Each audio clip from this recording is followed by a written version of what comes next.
Hello everyone and welcome to another track guide video, and this is Mount Panorama in Gr.3. I decided to go with this GTR because it's just one of the best cars here. It's very good, it's very stable, acceleration, top speed is top notch, so yeah, that's pretty much about it. So without further ado, let's get going.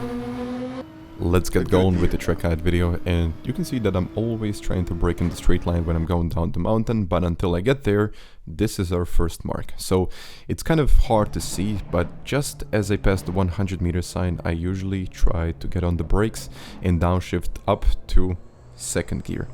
So I don't want to go down. I don't want to go down into first. I tried it a couple of times, but getting down in first really slows you down too much. So second gear is probably the best.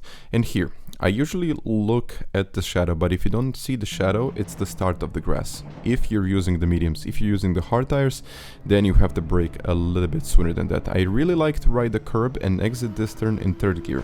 I tried it in fourth, it didn't really work out. You kind of don't get the acceleration like in third gear. So here, this is only my turning point, and this is one of the hardest corners on the track, and you can watch my braking down there. Until I straighten up the car, I'm not braking fully.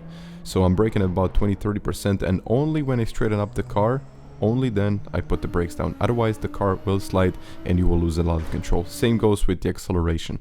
You just have to straighten up the car and, eventually get on the power.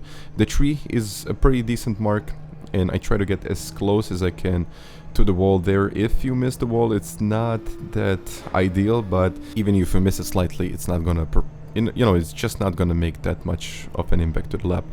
This whole section should be kind of done flat out with a little bit of a lift, but this one is pretty special. So if you touch the curb, I would really advise to start turning before the curb if you touch the curb. But here you can give yourself a little bit of that extra space and don't touch the curb until this point. So this is one of the hardest combos and one of the hardest sections in GT in general. So the point of all of this is just to straighten up the car before you brake, and only when the car is straightened up it's gonna brake. If the car is slightly turned in and you decide to get onto the brakes, it will just understeer. It's very easy to lose the car at that point. And it's kind of a similar type of corner right here, and you just want to stabilize the car before this point. And when you reach it, you just have to position the car in the straight line and only then brake. And you can eventually see that I'm downshifting into first. So please don't downshift too quickly.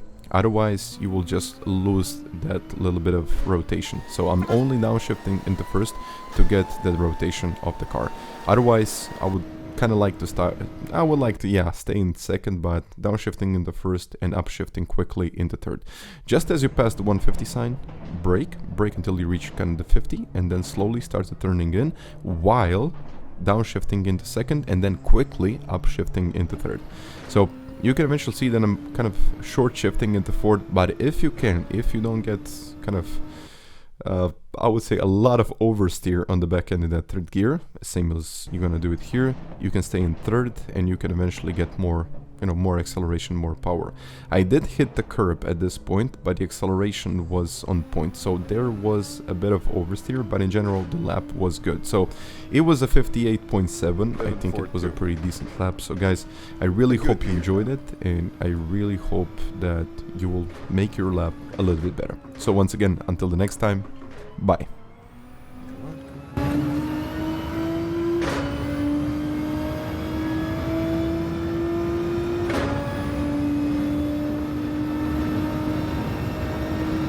I'm gonna read it later. 59.0, let's see.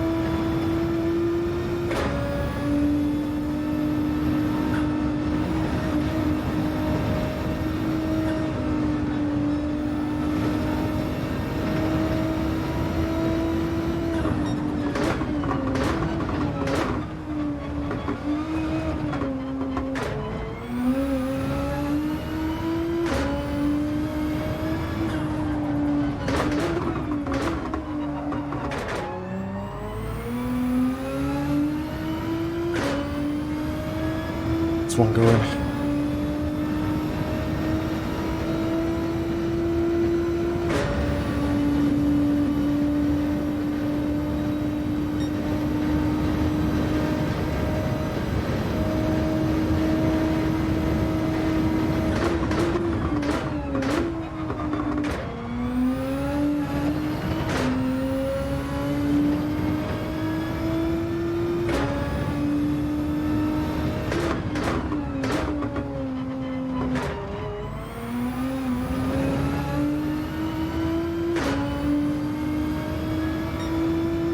Seven 4-2.